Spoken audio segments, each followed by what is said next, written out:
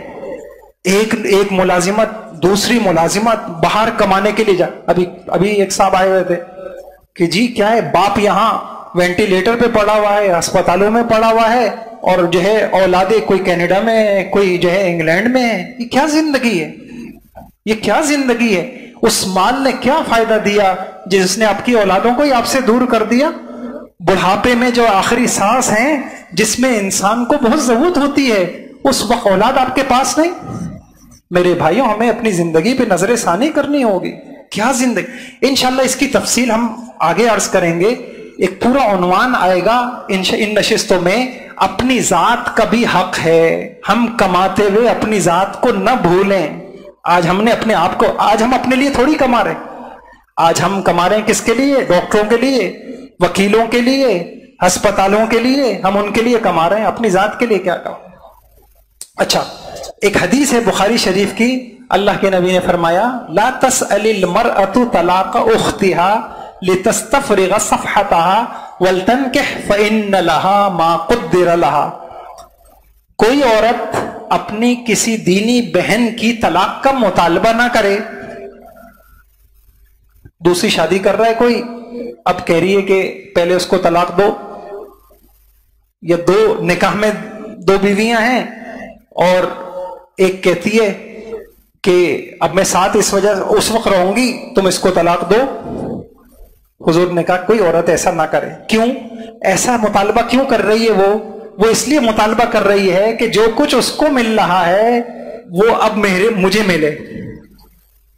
جو مراعات، جو خوشیاں، جو پیسہ، جو وقت، جو اہمیت ہم میں اور اس بیوی میں تقسیم ہو رہی ہے یا ہو جائے گی، اس کے لیے نہیں ہونی چاہیے، سارا میرے لیے ہونا چاہیے۔ حضور نے فرمایا ایسا نہ کرو، فَإِنَّ لَهَا مَا قُدِّرَ لَهَا، تمہیں تقدیر سے زیادہ نہیں ملے گا۔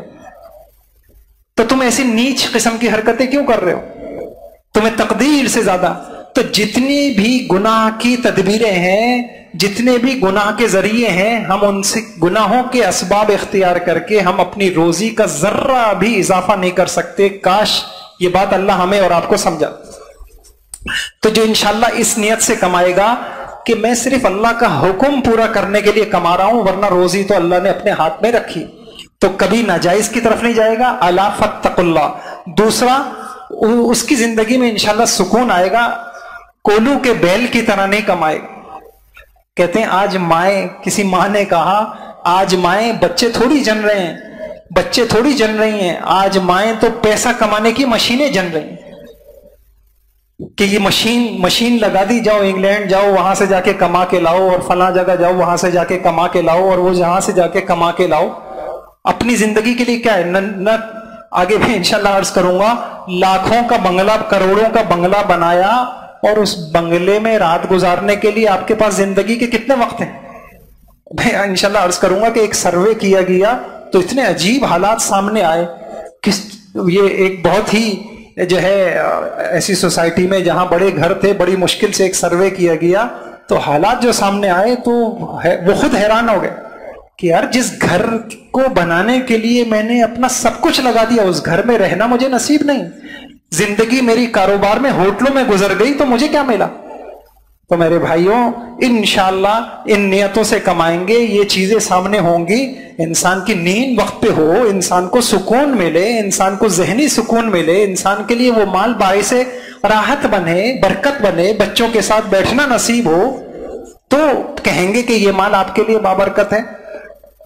اور ایک اہم فائدہ اس نیت کا یہ ہوگا، جب یقین تقدیر پہ ہوگا کہ بھائی میری محنت سے مجھے نہیں ملا، ایسا انسان کبھی تکبر میں مبتلا نہیں ہو، کبھی بڑائی میں مبتلا نہیں ہوگا۔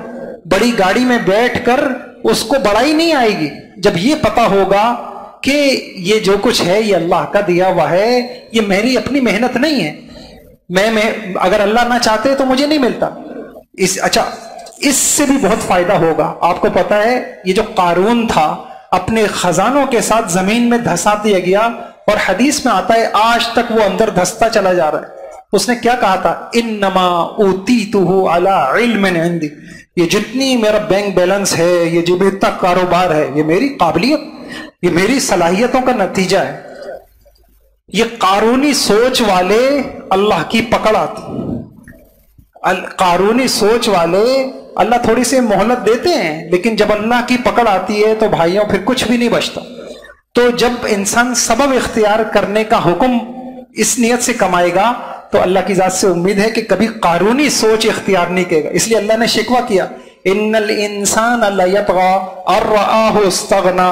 انسان کھلی سرکشی پہ آ جاتا ہے، 4 پیسے ہاتھ میں آ جائیں اپنے آپ کو سمجھتا ہے میں تو کسی کا محتاج نہیں ہوں. یاد رکھو انتم الفقراء الی اللہ، تم سب اللہ کے محتاج ہو. جس دن رسی کھینچ لی کچھ نہیں بچے گا. تو یہ قارونی سوچ، اچھی نیتوں کا ایک فائدہ انشاءاللہ یہ ہوگا. اللہ تعالیٰ، میرا ارادہ تھا کہ بری نیتیں بھی سامنے آ جاتی اور ان کے نقصانات بھی سامنے آ جاتے. بہرحال یہ بہت اہم ہے. اور یہ جو حدیث ہے نا انما الاعمال بالنیات، آپ حدیث کی کوئی کتاب کھولیں تقریباً سارے محدثین اس حدیث کو سب سے پہلے نقل کرو. اور علماء نے لکھا ہے کہ جو ہمارا پورا دین ہے اس ایک حدیث کو آپ نصف دین کہہ سکتے ہیں. آدھا دین اس کے اندر ہے، آدھا دین وہ اس حدیث کے اندر ہے. تو چونکہ یہ اہم کلاس تھی تو میں نے عرض کر دیا، اگر مال کو، اپنی کمائی کو اپنے لیے باعث راحت بنانا ہے، باعث رحمت بنانا ہے تو اچھی نیتیں کرنی ہوں گی. اور یہ تعلیم یہ مغرب آپ کو نہیں بتائے گا، وہ یہ فلسفہ نہیں سمجھتا. یہ آسمانی وحی سے اللہ کے نبی نے ہمیں آپ کو بتایا ہے کہ بھائی تم سمجھتے ہو نیتوں سے کیا ہوتا ہے، نیتوں سے بہت، بلکہ سب کچھ نیتوں سے ہی ہوتا. اللہ پاک ہم سب کو عمل کی توفیق عطا فرما دے. ان نیتوں کو انشاءاللہ نوٹ کریں اور اس کی مشق کریں. بلکہ میں آپ کو اور عرض کر رہا ہوں، ان نیتوں میں آپ اور آگے بڑھیں، صرف کاروبار نہیں. بات تھوڑی عجیب سی ہے. 9ویں صدی کی ایک کتاب ہے، ایک بہت بڑے اللہ والے 9ویں صدی، انہوں نے لکھا اگر کوئی بیوی کے قریب جا رہا ہے اور بغیر کسی اچھی نیت کے جا رہا ہے تو وہ اور کتا برابر ہے. کتا بھی اپنی خواہش پوری کرتا ہے، یہ بھی اپنی خواہش پوری کر رہا ہے. یہ کیسا اشرف المخلوقات ہے کہ کتا بھی اپنی خواہش پوری کرتا ہے، یہ بھی اپنی خواہش. میرے بھائیوں، اگر ہمارا دل بیدار ہو گیا اور دل جب بیدار ہوتا ہے پھر کھٹک پیدا ہوتی ہے دل میں. کیوں کر رہا ہوں یہ کام؟ کیوں کر رہا ہوں؟ دکھلانے کے لیے، نام نمود کے لیے، شہرت کے لیے؟ کیوں کر رہا ہوں یہ؟ کیوں اگر میرے آپ کے دل کو پیدا ہونے لگ گئی نا، بس سمجھ جائیں انشاءاللہ ہمارے معاملات سنورنے لگ گئے. اللہ تعالی ہم سب کو ہر معاملے میں اچھی اچھی نیتوں کی توفیق عطا فرما دے. اور اللہ تعالی ہم سب کو بری نیتوں سے اور ان کے برے اثرات سے ہمیں ہماری نسلوں کی اللہ تعالی حفاظت فرما دے. سبحان اللہ وبحمدہ، سبحان اللہ العظیم. اللہم صلی وسلم علی نبینا محمد. اے اللہ ہم دین کا علم سیکھنے آئے ہیں، ہم آپ کی پسند ناپسند جاننا چاہتے ہیں. اے اللہ آپ کو کیا پسند ہے کمائی میں، خرچ کرنے میں؟ یا اللہ یہ ہم آپ کی پسند جاننے کے لیے یہاں آئے ہیں، یہ ہماری نیت ہے. اور یا اللہ آپ نیتوں پہ بہت عطا کرتے ہیں. اے اللہ آپ ہماری نیتوں کی بھی اصلاح فرما دیں، ہمارے طریقوں کی بھی اصلاح فرما دیں. اور یا اللہ جیسا آپ کسی بندے کو دیکھنا چاہتے ہیں ہمیں ایسا بندہ بنا دے. اور یا اللہ ہمارے معاملات میں آسانیاں پیدا فرما. یا اللہ اس سیکھنے کی برکت کی وجہ، ہم اس لیے سیکھ رہے ہیں، انشاءاللہ یا اللہ ہم اس پہ عمل کریں گے، ہم اس کو آگے پھیلائیں گے اور حضور والی تجارت کو ہم ساری دنیا میں انشاءاللہ عام کریں گے. اے اللہ اس ہماری نیت کی برکت سے آپ ہمارے کاموں میں آسانیاں پیدا فرما. اے اللہ حرام سے ہماری حفاظت فرما، حرام کے لقمے سے ہماری حفاظت فرما، ہماری نسلوں کی حفاظت فرما اور حرام کے اثرات سے ہماری حفاظت فرما. اے اللہ ہماری دعاؤں کو قبول فرما. ہمارے حضرت ڈاکٹر صاحب کی جو شہادت ہوئی ہے دعا فرمائے اللہ پاک، اے اللہ ان کو اپنے شایان شان بدلہ عطا فرما.